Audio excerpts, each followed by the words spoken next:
दोस्तों, ये वीडियो लफ्ज़ की अहमियत, वर्ड्स की इम्पोर्टेंस के ऊपर है। इससे पहले मेरे YouTube चैनल को सब्सक्राइब कर दें और बेल नोटिफिकेशन को ऑन कर लें ताकि लेटेस्ट वीडियोस आप तक पहुंचता रहे।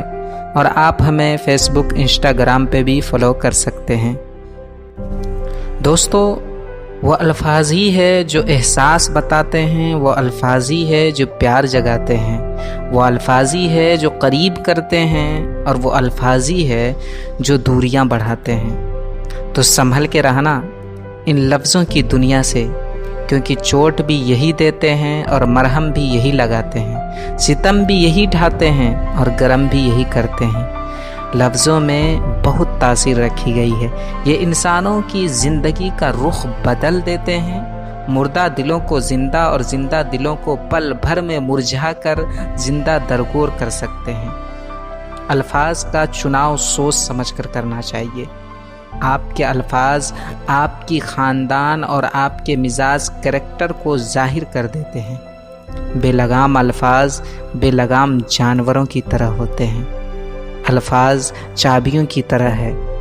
इनका सही यूज़, सही इस्तेमाल करके लोगों के मुंह बंद या दिल खोले जा सकते हैं। अच्छे अल्फाज, अच्छे वर्ड्स, अच्छे सोच ही खूबसूरती पैदा करते हैं। अच्छे अल्फाज पर कुछ खर्च नहीं होता, लेकिन अच्छे अल्फाज से बहुत कुछ हासिल होता है। अल्फाज ही सब कुछ होते हैं, दिल जीत भी लेते हैं, दिल चीर भी देते हैं। हम लफ्ज़ भूल सकते हैं, लेकिन लफ्ज़ की चोट नहीं। लफ्ज़ कहने वालों का कुछ नहीं जाता दोस्त, लफ्ज़ सहने वाले कमाल करते हैं। लफ्ज़ों से दिए गए ज़ख्म कभी नहीं भरते। छोटे छोटे अल्फाज बड़े बड़े घाव देने की ताकत रखते हैं। मोहब्बत का एहसास भी लफ्ज़ों का मोहताज होता है, क्योंकि दूरी में ये लफ्ज़ ही होते हैं जो एक दूसरे को एहसास दिलाए रखते हैं। कुछ लोग तो अपने ख़िलाफ़ एक लफ्ज़ भी बर्दाश्त नहीं कर सकते, लेकिन अपना ज़्यादा वक्त दूसरों के तनकीद में गुजार रहे होते हैं।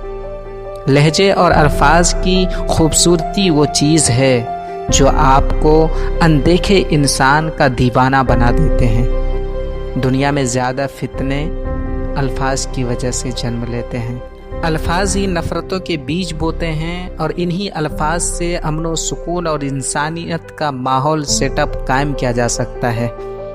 ज़रूरी नहीं कि हर लिखा जाने वाला लफ्ज़ पढ़ने वाले के पसंद का हो। ज़रूरी नहीं कि हर लिखा जाने वाला लफ्ज़ पढ़ने वाले के पसंद का हो, क्योंकि लिखने वाला अपनी कैफियत में दर्द में होता है, जबकि पढ़ने वाला और सुनने वाला अपनी कैफियत में होता है।